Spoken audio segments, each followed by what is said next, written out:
Bonsoir tout le monde, comme promis, une autre revue aujourd'hui, un autre exclusif, cette fois-ci c'est le Takara exclusif au Japon, Dark of the Moon Deluxe Skywarp, Skywarp qui finalement a un mode descent dans l'univers des films.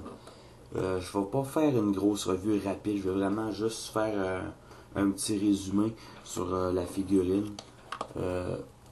En dehors du carton qu'on a normalement, on a aussi sa photo avec les stats.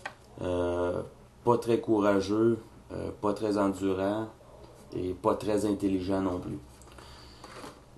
On a une carte comme toutes les éditions Takara japonaises avec des caractères japonais complètement illisibles, mais je prends pour acquis que ce qui est écrit ici, c'est ce qui est écrit là. Donc voilà, c'est un repeint direct de Starscream avec les mêmes armes, excepté que le gris est plus foncé sur celui-là et les lames sont rouges, plutôt qu'une espèce de brun bizarre avec des lames argentées. Là on a un gris foncé avec les lames rouges. Même mollesse, même défaut au niveau du système de clip. Ça tient pas l'arme complètement droit. Mais bon.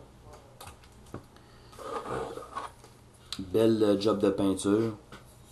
Fait penser aux peintures du G1.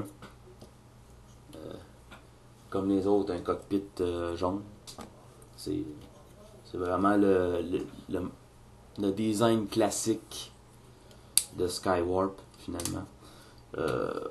Pour ce qui est de la transformation, je vais zapper ça assez vite, merci. Disons que depuis le temps qu'on a des revues de Starscream, de Thundercracker, on a vu quel genre de transformation que ça peut être. Donc je vais sauter ça assez vite, merci. Attendez un tout petit peu. Ça.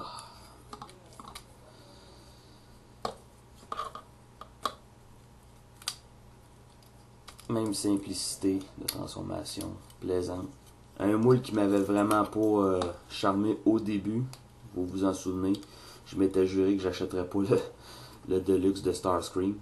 Et puis finalement, ben j'ai succombé pour Thundercracker. J'ai acheté Starscream et finalement, voilà, je complète mon trio des Seekers Movieverse avec le Takara de Skywarp. Ou plutôt le Skywarp de Takara, pardon. Petit lapsus ici. Et voilà.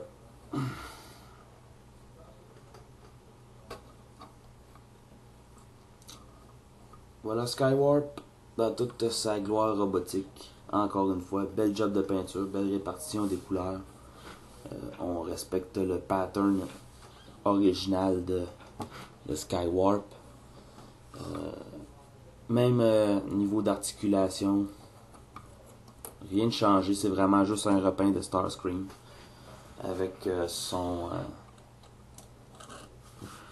épée exagérément longue qu'on voit même pas dans le film finalement. Vraiment une petite revue rapide pour vous montrer qu'est-ce que c'était. Il y en a encore de disponibles sur Big Bad Toy Store à 37,99$. Malheureusement, Leadfoot, Wheeljack et Soundwave ne sont plus disponibles. Mais je ne désespère pas, peut-être que Hasbro va se raviser devant le tollé de protestation que ça peut avoir soulevé. Un petit shoot de groupe avec les autres. Avec Starscream, Thundercracker, Skywarp.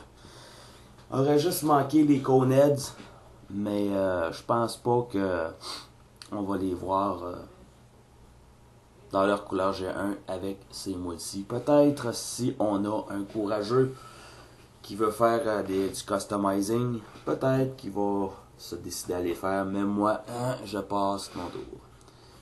Donc, et voilà. C'est ce qui conclut cette semaine les revues que de l'exclusif finalement. Et le voici encore une fois avec Runabout. Si vous n'avez pas vu ma revue encore, regardez-la. Ça vaut la peine. C'est un excellent robot. Si j'avais eu à choisir, c'est sûr et certain que lui, je l'aurais pas fait venir. Mais étant donné que j'avais les moyens, ben, je me suis permis ce petit luxe-là pour ma fête. Donc, Dark of the Moon, Takara, exclusif au Japon, Skywarp, qu'on n'a même pas vu dans le film. À la prochaine!